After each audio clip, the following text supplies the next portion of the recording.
Hi, everybody. It's Phil Simborg from the Backgammon Learning Center, and I want to share with you a process for helping you play and learn better backgammon.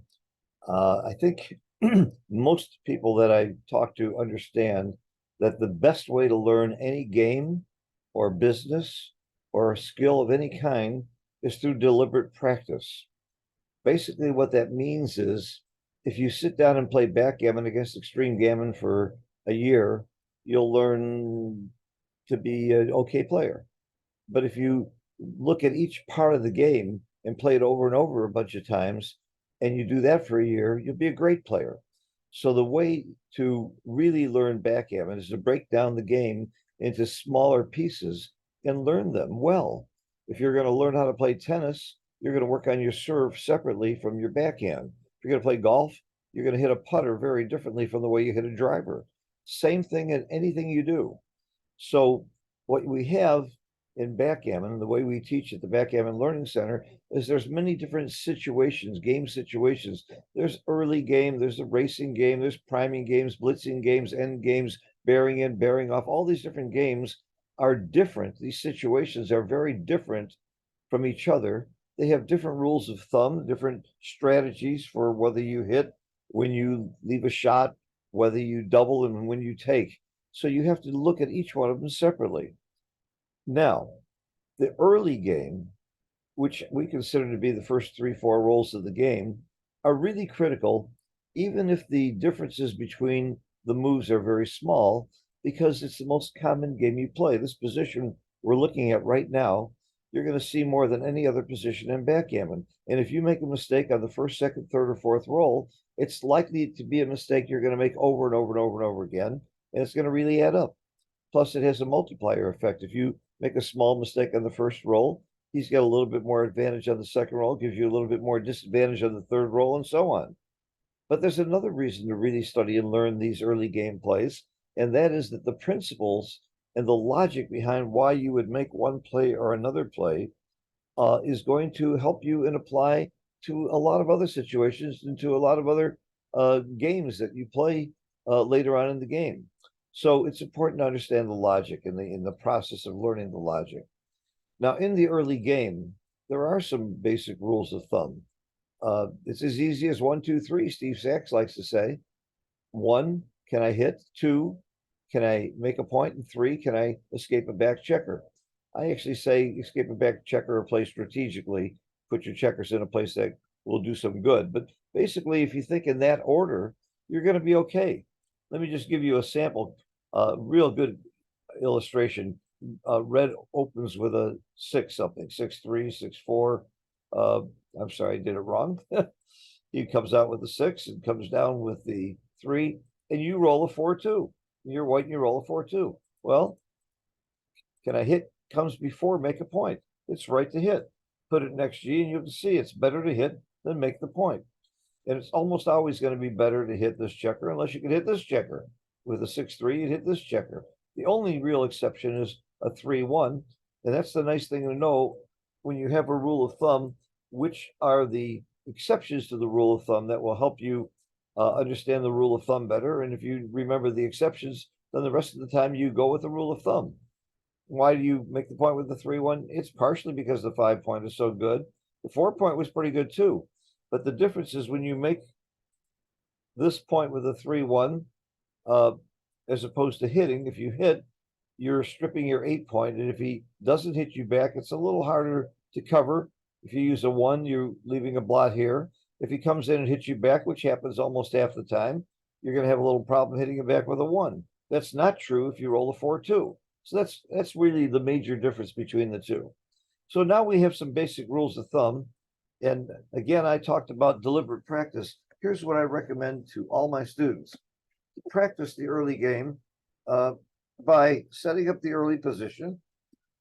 Let me see if I can do this. Okay, set up the opening position and just play the first 4 rolls over and over again with XG.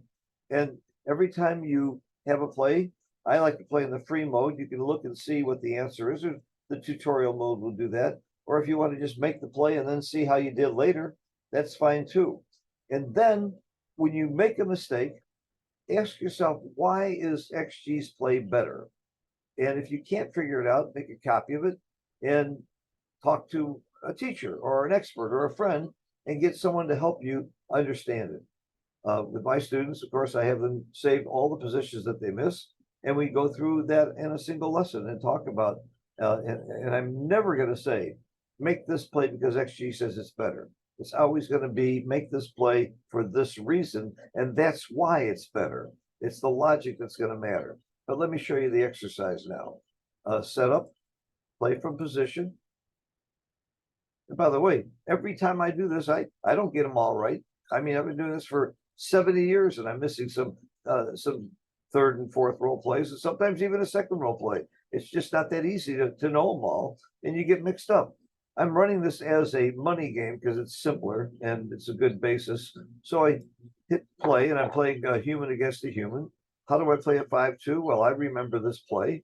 You come down and it's proper and split for money. Now, before I pick up the dice, I can hit the light bulb and I can see that I was right. That's one way. I'm playing in the free mode. Okay, now I have red roll. Red roll's a 5-3. This is a no-brainer. I'm going to make the point. If you could hit and make a point, do two things, that's wonderful. White rolls, a 6-1. To me, this is a no-brainer. Lots of people might come down here with the 6. It's almost always better and almost always right to go out to the 18 point. Why?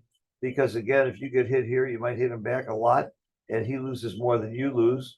And when you put him here, you give him a real good chance to escape, get a third checker back. Just a lot of problems with that at this point. Let's see if I'm right. Yes, I am right. And we can see that the difference is about 6%, which is significant for an early game play. So we're going to make my play. And now we're going to do red's roll, 5-4. This is tricky. What do you do with 5-4? First thing I do is look at the options. I think about my game plan. I sort of like to be in a hitting game because I have more interboard points. If you read Mochi's new book, this is a hitting setup, not a priming setup. So that makes me tempted to hit off the ace point. This is a play that I could easily make, 5-4. I could easily make this play and run. Or I can try the hitting play.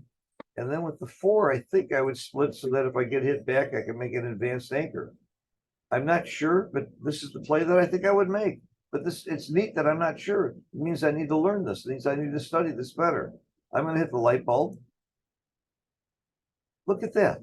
I got the right play, and I swear to you, I hadn't looked before. The second best play was up and down, and the third best play was hit and come down, which I also thought about, but I thought there was way too many blots, and I liked the split. So I got the right play. Obviously, I had the right logic behind it. If red didn't have this interboard point, I would probably just run. If it was a higher point and I wanted to play more of a priming game, I might even bring 2 down or just bring 1 down and come up.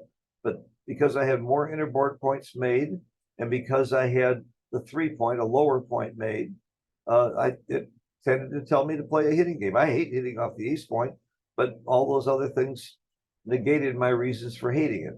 Okay, now I hit Control V because I had saved the early game position and do it again. Do it over and over and over again. And believe me, just like I did, you'll encounter plays you're not sure of or plays you might even get wrong. And again, you do this. Oh, if you do this for a half hour, once or twice a week for a couple of months, you will pretty much have the early game mastered. Now, go on to the next game. Go on to a holding game and do the same thing. Go on to a back game and set up different positions for back games. Play them over and over again. That's how you get good at backgammon, along with some good coaching. I recommend there's great books, there's great teachers. www.backgammonlearningcenter.com. We've got 25 teachers in 14 languages that can help you online and live. So that's one place to go. And there's other teachers out there too that are very, very good. But if you can find a mentor, I started out with Jake Jacobs and Neil Kazaros and Howard Ring and a whole bunch of really good players in Chicago who were giving me all kinds of advice. And then I finally broke down and took lessons from Kit Woolsey and Paul McGurl and Perry Gardner. And I've been taking lessons ever since and giving lessons ever since. And my game is still improving. As old as I am, I'm getting better and better all the time. hope this was helpful to you, and I hope you'll take it to heart, and you'll see the results. You'll see what confidence you're going to have in any type of game where you've used deliberate practice to improve your game. I'm on my way to Monte Carlo. I'll be doing the commentary. Look at the Backgammon Galaxy on YouTube streaming, and look forward to talking to you and seeing all my friends in Monte Carlo very soon. Bye-bye.